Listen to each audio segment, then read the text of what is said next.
नमस्कार दोस्तों, स्वागत है आपका डीप नॉलेज में।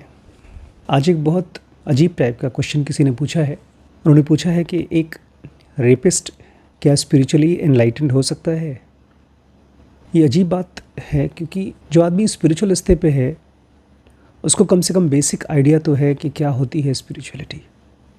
इसका मतलब है जो इंसान ये क्वेश्चन पूछ रहा है दो अलग दुनिया को जोड़ने की कोशिश कर रहा है, क्योंकि रेप एक एक्सट्रीम क्राइम है जो कोई भी नॉर्मल इंसान नहीं करेगा, और स्पिरिचुअलिटी एक बहुत सेंसिटिव आदमी का एंडेवर होता है, काम होता है। इसके पीछे कुछ पॉइंट्स मुझे लगता है आप लोगों को क्लियर होना चाहिए।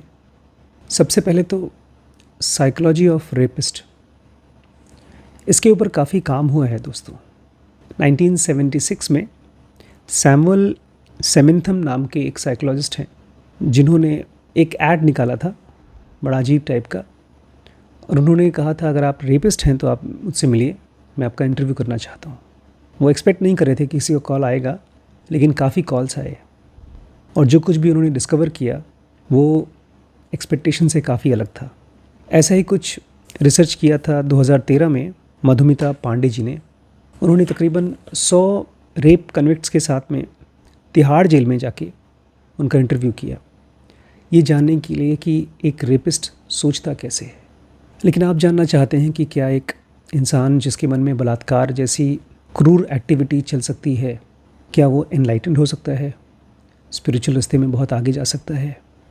सबसे पहले तो इसमें 3-4 क्वेश्चन पूछिए कि माइंड क्या होता है, हमारे एक्शंस क्या होते हैं और हमारे एक्शंस का रिजल्ट क्या होता है। सैमुअल सेमिंथन और मधुमिता पांडे जी दोनों की रिसर्च से ये पता चलता है कि ये जो रेप कन्विक्ट्स होते हैं इन लोगों को अपने क्रिए का बिल्कुल एहसास नहीं होता। उनको पता ही नहीं होता कि उन्होंने रेप किया है। उनको लगता है कि कुछ ज़ोर ज़बरदस्ती हुई थी बस। और एक बड़ी अजीब चीज़ निकल के आई है, वो कुछ ऐसे क्यूज़ ले लेते हैं रेपिस्ट जो है ही नहीं। इंडियाज़ डॉटर जो बीबीसी की डॉक्यूमेंट्री बनी थी, उसमें जो रेप कन्विक्ट था वो कहता है ताली एक हाथ से नहीं बजती। एक शरीफ औरत होती तो रात को 9 बजे अपने घर से क्यों निकलती। ताली कभी एक हाथ से नहीं बजती, दोनों हाथों से बजती है। ये चीज़ देखी जाए, अगर कोई शरीफ लड़की होती है रात को 9 बजे मतलब नहीं घूमती है। इसका मतलब है कि एक इंसान जिसका माइंड एक रेपिस्ट की तरह सोचता है वो सही तरीके से सोच नहीं पाता। उसकी आंखें जो देखती हैं और जो करता है उन दोनों में काफ़ी डिफरेंस है। इसको साइकोलॉजी में कॉग्निटिव डिसोनेंस कहते हैं। मतलब जो हम देख रहे हैं और जो हम समझ रहे हैं, इन दोनों में ज़मीन आसमान का अंतर है। एक 49 ईयर्स ओल्ड कॉन्विक्ट ने इंटरव्यू में ये बताया मधुमिता जी को कि छोटी बच्ची मुझे चिढ़ा रही थी, मुझे टीज़ कर रही थी, और उसकी माँ और उस बच्ची दोनों का चरित्र बहुत ख़राब था, इसलिए मैंने उन लोगों को सबक सिखाया। ये है कॉग्निटिव डिसोनेंस। जहाँ पर कोई चीज़ नहीं लिखी हुई है वहाँ पर वो चीज़ पढ़ना। अब सवाल ये उठता है कि अगर कोई आदमी इतना क्रूर है कि अपनी वासना पूरी करने के लिए किसी और को टॉर्चर करने को तैयार है, तो उसका रीज़न क्या है। 2 थियरीज़ मानी जाती हैं।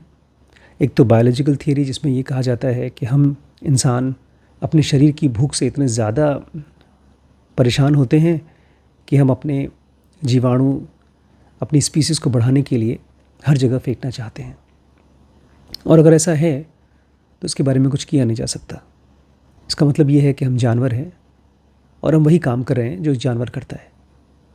और दूसरी थियरी है कल्चरल थियरी, जिसमें माना ये जाता है एक सोसाइटी में जहाँ पर गलत काम करना बहुत गलत नहीं माना जाता, वहाँ पर रेप्स होंगे।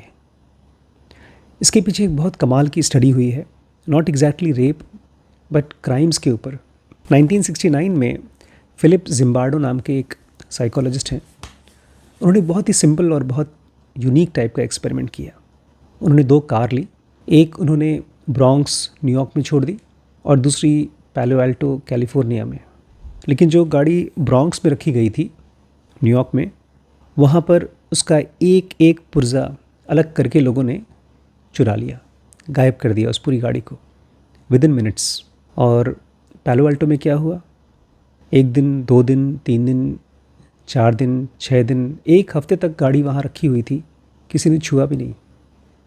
तो फिलिप्स वहाँ आए और उन्होंने एक स्लज हैमर लिया, एक हथौड़ा लिया और उस गाड़ी के ऊपर मारना शुरू कर दिया। फिर कुछ देर बाद एक आदमी आया, बोलते हैं मैं भी मारूंगा। फिर एक और आदमी, फिर एक और आदमी, ऐसे करते करते लोगों ने उस पूरी गाड़ी का कचूमर निकाल दिया। इसी में से ही एक थियरी निकल के आई जिसको कहा जाता है ब्रोकन विंडो थियरी। मतलब किसी जगह पर, किसी घर में एक खिड़की अगर टूटी हुई है और उसको आप ठीक नहीं कराते हैं तो आप एक मैसेज पहुंचाते हैं, नो वन केयर्स। और अगर कोई केयर नहीं करता है तो वहाँ पर और ख़राब और ख़राब और ख़राब चीज़ें होती रहेंगी। मुझे पता नहीं है किस इंसान ने सवाल पूछा है और क्यों पूछा है, लेकिन अगर आपके मन में ये सवाल आया है, इसका मतलब आपके अंदर में भी एक बीज है, स्पिरिचुअलिटी का बीज है। इसको आप कह सकते हैं बिगिनिंग ऑफ गुडनेस। चाहे पछतावे की वजह से, चाहे संगत की वजह से, या किसी भी वजह से, हो सकता है किसी गुरु की आपके ऊपर कृपा हो गई हो, आपके अंदर में एक थॉट आया है, क्या स्पिरिचुअलिटी के ज़रिए मैं निकल सकता हूँ अपनी गंदगी में से। या कोई भी आदमी जो इस तरह की ज़िंदगी जी रहा है, क्या वो उसमें से निकल सकता है? बिल्कुल निकल सकता है, लेकिन इसके लिए उसे खुद पे काम करना पड़ेगा। इंसान 2 टाइप के होते हैं। एक तो वो जो 24 घंटे सोचते रहते हैं और उनके मन में नॉर्मली जो थॉट्स चलता है वो इसी का होता है कि क्या करना चाहिए, क्या होना चाहिए। इसको कृष्णमूर्ति कहा करते थे शुड बी। और जब तक आप यही सोचते रहेंगे क्या होना चाहिए, क्या करना चाहिए, मुझे कैसा नहीं होना चाहिए, मुझे कैसा होना चाहिए, तब तक आपको बदलना बहुत मुश्किल होगा। और फिर एक दूसरे टाइप के लोग होते हैं जो है दैट विच इज़, उसके साथ रहना शुरू करते हैं। अगर आप अपनी पास्ट के साथ में पछता रहे हैं तो ये अच्छी बात है, उससे आपके कर्म धुलेंगे, आपका मन साफ होगा। लेकिन आपकी लाइफ में स्पिरिचुअलिटी की शुरुआत तब होगी जब आप गिल्ट में से एम्पैथी की तरफ आएंगे। आप अपने ऊपर इस समय ग्लानि फील कर रहे होंगे, अगर आप वो रेपिस्ट हैं तो, या आपके आसपास में कोई रेपिस्ट है तो। और एक अच्छी चीज़ है, अपनी गलतियों के लिए पछताना एक अच्छी चीज़ है। इसका मतलब ये है कि कम से कम आप वो जानवर नहीं हैं जो एक नॉर्मल रेपिस्ट होता है। और मुझे पक्का है कि अपने साथ रहते रहते आपके अंदर में एक रिफ्लेक्शन हुआ है और कहीं से एक उम्मीद जगी है। लेकिन धीरे धीरे आपको एक एम्पैथी के स्टेट में आना होगा, जहाँ पर आप ख़ुद के ऊपर दया करें, ख़ुद को मोटिवेट करें और अपने आप को और बेहतर बनाने की यात्रा स्टार्ट करें। इसके बाद शुरू होती है बिगिनिंग ऑफ स्पिरिचुअलिटी। एक आदमी की लाइफ में स्पिरिचुअलिटी तब चालू होती है जब उसको ये एहसास होना शुरू हो जाता है कि मैं जो कर रहा हूँ वो और जो मैं महसूस कर रहा हूँ वो, ये दोनों चीज़ें एक दूसरे से बहुत स्ट्रांगली कनेक्टेड हैं। और लास्ट में आता है the beginning of freedom. Because spirituality में हम केवल अपनी बुराइयों से फ्री नहीं होते हैं, हम अपनी सभी अच्छाइयों से भी फ्री हो जाते हैं। पहले बुराइयों को अच्छाइयों से रिप्लेस करना होता है, उसके बाद दोनों चीज़ों को रिप्लेस कर देना होता है। इसके लिए पुराने ज़माने में कहा जाता था, जैसे एक आदमी कांटे से कांटे को निकालता है। मान लीजिए आपके पैर में कोई कांटा चुभ गया, उसको निकालने के लिए आप सुई का इस्तेमाल करते हैं। वो एक कांटा है और एक बार आपने उस कांटे को निकाल दिया, उसके बाद आप सुई को भी फेंक देते हैं। जो आदमी लास्ट स्टेज पे पहुंच जाता है, उसका हर दिन अपने आप को फ्री करने के लिए लगा रहता है। वो हर रोज़ स्पिरिचुअल स्क्रिप्चर्स पढ़ता है, गुरु की संगत में रहता है, अपने माइंड को ऑब्जर्व करता है, हर छोटी छोटी चीज़ पर काम करता है। और उसके बाद जैसे कृष्ण कहते हैं, वो अपने बुरे कर्म के लिए तो ऑब्वियसली रिस्पॉन्सिबल फील करता ही है, लेकिन जो अच्छे कर्म करता है उसको भी बांट देता है। नेकी कर और दरिया में डाल। और फिर ऐसा आदमी धीरे धीरे मुक्त हो जाता है। तो आपका सवाल था, क्या एक रेपिस्ट स्पिरिचुअली फ्री हो सकता है, एनलाइटेंड हो सकता है। जब तक वो रेपिस्ट है तब तक नहीं।